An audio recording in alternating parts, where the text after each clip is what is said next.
Hello everyone, কেমন আছো তোমরা সবাই? দেখো আমার শীতের বাগানে কিন্তু এক এক করে সব ফুল ফোটা শুরু হয়ে গেছে।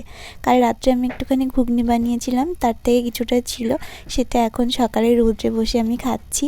আর আমার বেশ কয়েকদিন ধরে পড়তে ভীষণ অসুবিধা হয় বসে, তাই স্টাডি টেবিলটা আমি কিনেছি।